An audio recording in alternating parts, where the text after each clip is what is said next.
Tuesday, 21st of April 2026, and this is my daily streaming all about governance, risk, compliance, and advisory boards, and my name is Francisco Gaffney.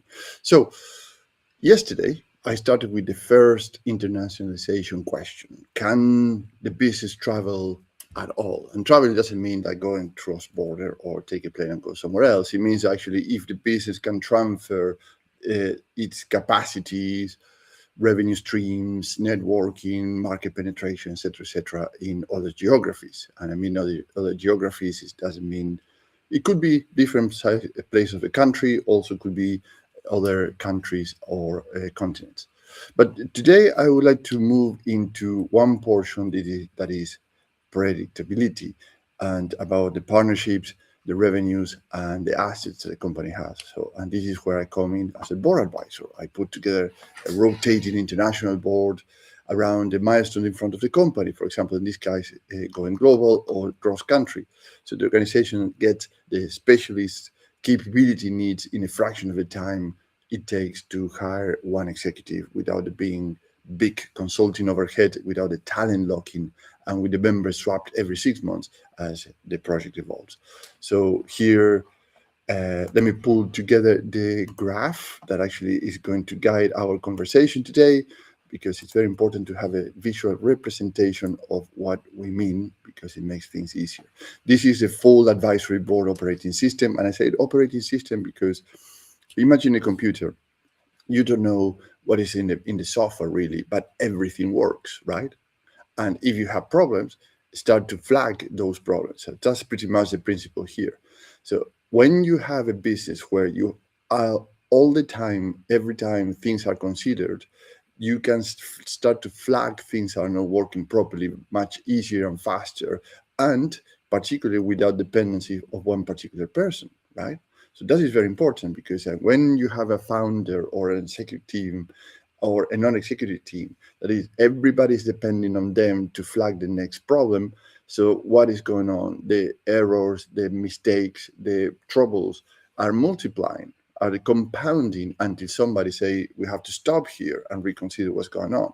And where is a stop and where is the reconsideration? So it's not everywhere. Now, let's look at into this section today, which is the partnerships, revenues, and assets as the predictability that a business needs when it goes international, and which is in terms of growth and capital.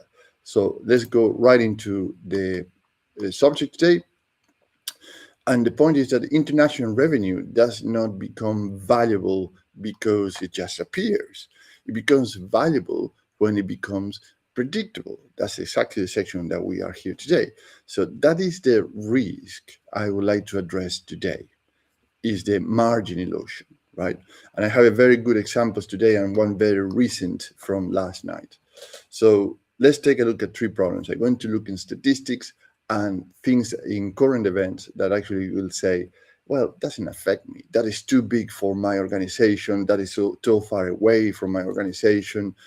But listen to the principles, because actually these are the same principles that perhaps in your position are way much easier to implement and to succeed than these other examples I'm going to bring to you. And many of these are statistics. So actually it's something actually you say, oh, hold on a second, this is not exclusive to me, the problem. It's happening to many other organizations, and now I have a competitive advantage.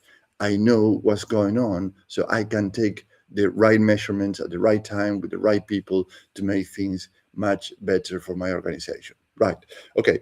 The first problem that I would like to mention is the export picture is still patchy, right? And uh, this is from the National Office of Statistics in UK. The total goods exports fell 1.5% in February 2025. This is for 3 weeks ago statistics, and only 25% of exporters reported increase in export orders in Q1 this year. Right. So among those SMEs, it was 23% increase in export orders. So you have this contradiction. It fell, but it have an increase of exports. So What that means, a few good wins abroad are not the same as a repeatable revenue engine. And this is where you start to see that Q1 was very challenging because of the conflicts in Iran, the increase of the petrol and the diesel, so that the supply chain was highly impacted on that. So there are many variables here that you start to see that is going on. But here's one thing that happened to us a couple of years ago with a company when the war in Ukraine started. So something that the company was doing very well, they were increasing, I think, at 20% year on year for the past 3 or 4 years, and they were about to do a new international launch in terms of reaching out to new markets, new customers, bigger tenders, etc., etc. But they were kind of, how can I put this, not very confident in, not in the capabilities technically. They were not very confident, I think, down to they say, are we going to do this jump or not? Because they were not certain. They didn't have an organization in place that actually could um, support, not support because they were doing international business. They could understand, that's the word. They didn't have a blueprint and say how we're going to do this in a way that actually doesn't impact the core of our business, right? And guess what happened? They started to do things in a very bad way. They started to, using the excuse of the war in Ukraine, they started to reduce partners, reduce margins, renegotiate aggressively many contracts. They started to lay off people. They started to reshift the shop, the machine shop, in a way to make it like a how it's called, a supply chain assembly line style, when they weren't. They were basically specially stationed where the products were traveling in different places. Anyway, so they tried to do something that was very standardized in terms of the name of efficiency and increase margins, and pretty much try to do better. The intent was very good. The thing that actually they didn't know how to do it properly, and they pretty much they put the company to their knees, if you may, to the point that actually their own customers start to say, probably we need to look another alternative. And when you have that in your customer's mind, you are in big trouble. So sometimes going international and using the international excuses to go international in a different way probably is going to make a bigger problem. So defend your core first. If it's working, just make it more efficient, but don't try to reshape everything at the same time with the excuse of a conflict somewhere in the world that actually doesn't have any impact in your economics. In economics, I mean in the revenue you're collecting. Sorry, it's a long-winded example, but actually just to give you an example, because sometimes if you are in the reorganization because you're going international or using the conflict of Iran as a part of your reorganization, look at that again, because probably you should stop it now and reconsider what you're doing. Anyways, the second problem is that the trade friction eats into the economics faster than many teams admit, right? So look at this. Make UK, which is a national organization, says that 8 in 10 manufacturers have been affected by tariff or duties in the last 5 years, right? So it also says that 58% of these tariff and trade rules as a major barrier for exporting, and 50% point the customs delays and inconsistencies processes as a significant challenge. Now, I have an example that happened actually happened last night on Monday.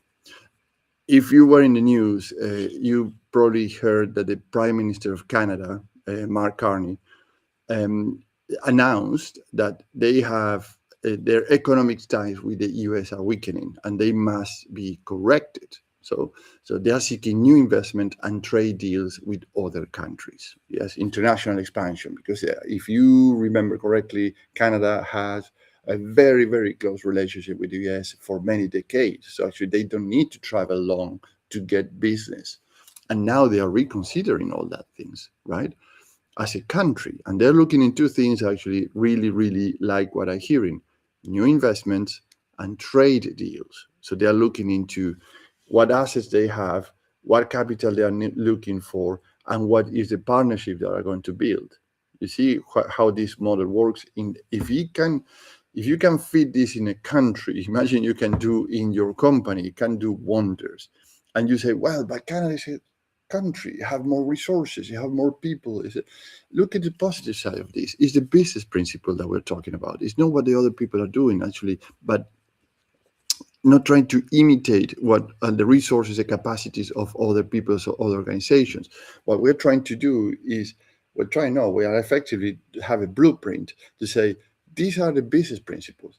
If a country can do it, if the country can look into reconsider when the economic ties are weakening and look into new partnerships based on their assets, new capital growth, and new trade deals, you can do it too. It's a matter of shifting the view how you can do it, right? And this is where you need help many times. And say help is not a bad word; it's a good word because you've been so far, so long, so good that naturally looking into somebody and say how I can make this better probably is a good question at one point, right? Okay. So the third problem is that weak economics can still look like growth, but on paper, right? So back to the example of Canada, for many decades, they have a very, very strong ties with the US because they say, well, in paper, they look good, but created one thing that actually probably doesn't reflect on paper, dependency. And this is what the Prime Minister of Canada is doing now, is breaking those dependencies, right? So they put it as economic ties are weakening, but in reality, you look into the economics, they are breaking the dependency, which is absolutely fantastic in terms of business. I'm not saying geopolitical things. I'm not talking about these kind of things. I'm talking about from the pure business perspective. When you're doing merger and acquisitions, you're looking at how strong is your customer list, but also at the same time, you're looking the balance of that customer's list or the revenue stream, which is a percentages of dependencies of those revenue streams. If they are like in one country like Canada, depending too much in one partner, which is the US, you can imagine that that's quite dangerous for the Canada, right? Because actually they are depending in one big customer. What happens if that big customer, as happened with the tariffs at one point, it says that actually it's impossible to do business with you because actually what our products are tied to you almost to the T at a very low price, just very cheap shipping because it's cross the border, and then all of a sudden you have a tariff that is making it impossible. So what are you going to do with your products, right? With your infrastructure, your assets. Now, the Bank of England says in most contracts expect demand to remain weak in a near term. And the UK Export Finance says it provided almost 15 billion to support exports in 24 and 25, which is last 2 years. So that matters because when a business needs more support, more working capital, and more management attention just to hold revenue together, the board, the executive team, and you as a founder is not looking at a clean transferability. You're looking for strain because actually when this UK Export Finance all of a sudden say, we don't have any more budget to this, I say, what are you going to do? So in other words, imagine international revenue without the economic transferability is like a filing or filling a bucket with a crack at the bottom. Yeah, the level raises, yeah, but the leak raises with it too. So you have the same amount of capacity coming in is going out. So as a board level, as an executive level, as a founder, this is a probably harder question. So if the foreign revenue is growing, but the confidence is not, what needs fixing first, right? And you say, well, hold on a second. We are talking about expansion. We're talking about disengagement. What we are talking about here? So let me put this together. As a board advisor, what I would propose to consider is the following. First, test the economic transferability properly. What I mean with this is not just the revenue, just the economics. So can gross margin hold? Can the pricing hold? Can the customer acquisition still make sense? Can delivery remain profitable? If the economics do not transfer, the business is not scaling, it's spreading, right? And it's spreading very thin. You're going into larger geographies, you're filling the map, but actually, and the reality is actually you're not having the consistency and the profit margin that you're looking for. The second thing to consider is separate good partners from expensive partners, the case of Canada. A partner is not helping because they open the door. They help by improving visibility, protecting pricing, reducing cash slippage, and making transfers easier to compare across other markets too, right? So you don't need to look into other markets because you have a very good entry point here, and actually that is helping to spread across other markets too. And the third thing is that business can both move from a certain amount of revenue to a bigger revenue, let's say from 10 million to 15 million. But where is the value here? One becomes more fundable, means they access capital and funding because the economics are visible and the variances are explainable, right? So in case of Canada, for example, they're looking for going international, but they have their assets, they have the manufacturers, they have their farming, they have the infrastructure, and say now we have a big dependency or a weakness relationship, a weak relationship with the US. So we're looking for funding to look into other international partners, right?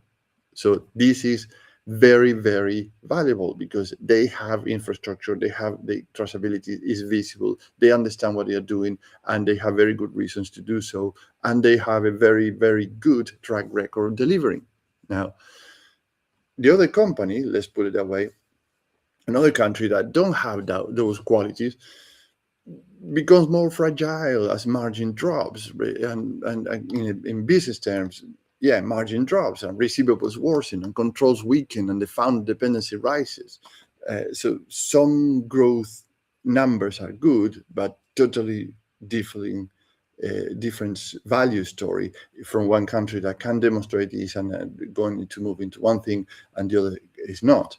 Now, I mentioned countries, but your organization is like a little country and you are the president, the prime minister, or the king of that country. So your organization also have these qualities and capacities. And what happened at a large organization is the same principle that happens at your organization. So now what's the next challenge? If the revenue line can be made more transferable, meaning that actually you can move this around, how does the board, the executive team, and you yourself as a founder ensure the system beneath it does not break under pressure, right? Like the example again of Canada. They are they don't want that the whole economy breaks because of the weak relationships with the neighbor. So they start to look into go abroad to other business and to other partners internationally to ensure that actually the underlying system doesn't break. And that's where I come and look into your business and looking for three specific things: business outcomes, how to make a differentiator and reduce your risk. In terms of business outcomes, I help the boards turn overseas revenue into predictable revenue, not international growth, which or actually make the international growth something that is easy to trust, the finance and defend. In terms of differentiator, I build a rotating international advisory board around the exact milestone in front of your international expansion. So you get a specialist capability across market entry, commercial architecture, pricing discipline, governance, finance, and reporting visibility in a fraction of the time of hiring one executive and without the big consulting overhead. In terms of how I help to reduce risk, the members of the board or the advisory board can be swapped every 6 months as the project evolves, so the board keeps the right expertise for the stage they are in. So without the talent locking and without carrying the wrong capability for too long, and to say what is talent locking and carrying the wrong capabilities. This is something I discussed largely last week, so you can look into my YouTube channel that I have all that uploaded, or in my LinkedIn profile in my publications where I explain all these things. So one action you can take home today, and it's doable in 30 minutes or less, before your next meeting with your non-executive, your executive teams, or yourself as a founder with your management team, ask for one-page economic transferability sheet that shows these things. Number one,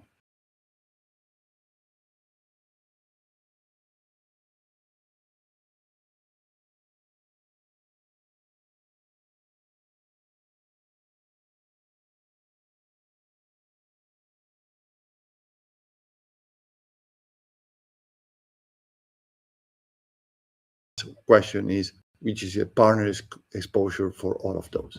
And This is also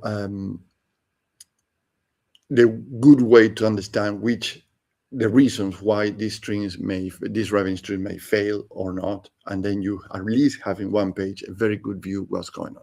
So let's pause it here for today and reconvene tomorrow, because tomorrow I'll move into controls and resilience, which is part of the international expansion, because once the business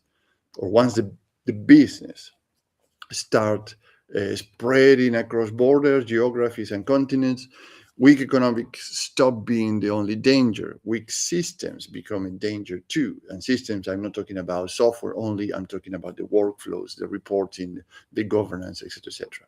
So if you are looking into an international expansion and you need to understand how to do this much faster, better, and more sustainable in time, or with resilience, let's have a 30 minutes call so I can understand where you're standing today, what you're looking to achieve for international advisory board, helping you, and how we can do that happen. Thank you very much, and I'll see you tomorrow. Bye bye.